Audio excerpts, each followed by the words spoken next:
सक्ती कायदा लागू करा, नराधमाला फाशी द्या, सक्ती कायदा लागू करा, नराधमाला फाशी द्या, सक्ती कायदा लागू करा. महाराष्ट्र नवनिर्माण विद्यार्थी सेनेच्या वतीनं आज नवले ब्रिज चौक येथे नसरापूर येथील संतापजनक घटनेच्या निषेधार्थ भर चौकात फाशी हे तीव्र आंदोलन करण्यात आलं. वाढत चाललेल्या महिला व अल्पवयीन मुलींवरील अत्याचारांच्या घटनांच्या विरोधात तीव्र संताप व्यक्त करत विकृत नराधमाच्या पुतळ्याला भर चौकात प्रतिकात्मक फासावर लटकून निषेध व्यक्त करण्यात आला.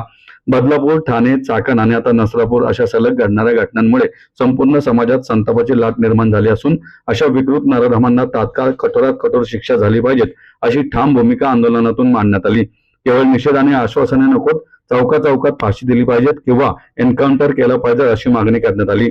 महाराष्ट्र नवनिर्माण विद्यार्थी सेनेच्या पदाधिकाऱ्यांनी पोलीस प्रशासनाला फ्री हँड देण्याची मागणी करत अशा प्रकारचे गुन्हे करणाऱ्या नराधमांना भर चौकात फासावर लटकवण्यासारखी कठोर शिक्षा झाली पाहिजे त्याचं स्पष्टपणे सांगितलं. तसेच महिलांच्या सुरक्षेसाठी अत्यंत महत्त्वाचा असलेला शक्ती कायदा अद्याप का पारित करण्यात आलेला नाही, या सरकारला नेमकी कोणती अडचण आहे असा थेट जाब उपस्थित करत निष्क्रिय सरकारचा तीव्र शब्दात धिक्कार करण्यात आला. अमित ठाकरे यांच्या आदेशानुसार हे आंदोलन करण्यात आलं असून राज्यभर अशा घटनांविरोधात अधिक तीव्र भूमिका घेतली जाईल असा इशाराही यावेळी देण्यात आला.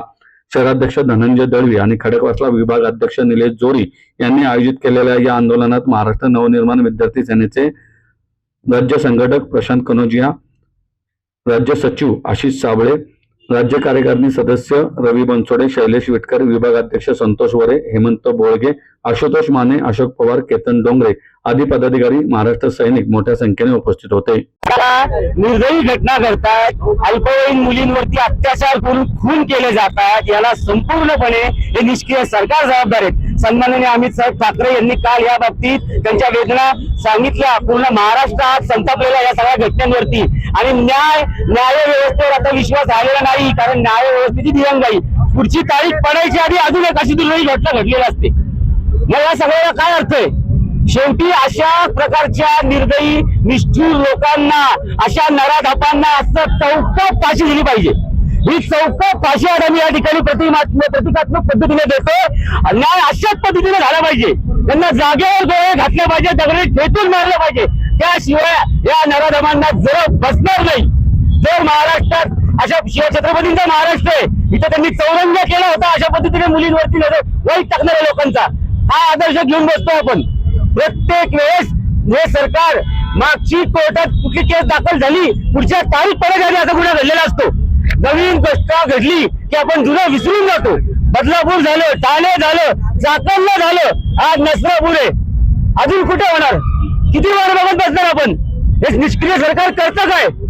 जर आमच्या मुली या ठिकाणी सुरक्षित नसतील तर हे कायदे काय कामाचे आहेत?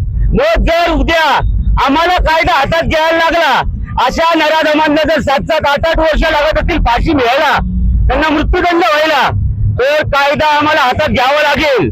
एवढं आम्हाला सांगायचंय. अराजक येऊन देऊ नका. आमच्या माता भगिनींना सुरक्षित ठेवण्यासाठी कायदे, शक्ती कायदा हा त्वरित लागू करा.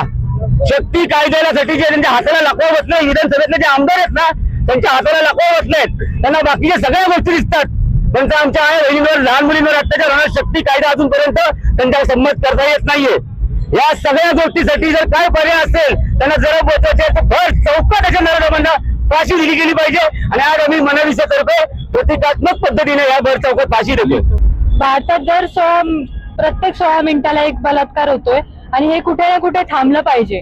बलात्कार असेल किंवा मुलींची छेड काढणं असेल, हे कुठे ना कुठे थांबलं पाहिजे. अजून किती केसेसचा आपण असं वेट करणार आहे? किती विक्टिम्स आपण असंच वेट करणार आहे? कुठे ना कुठे थांबलं पाहिजे.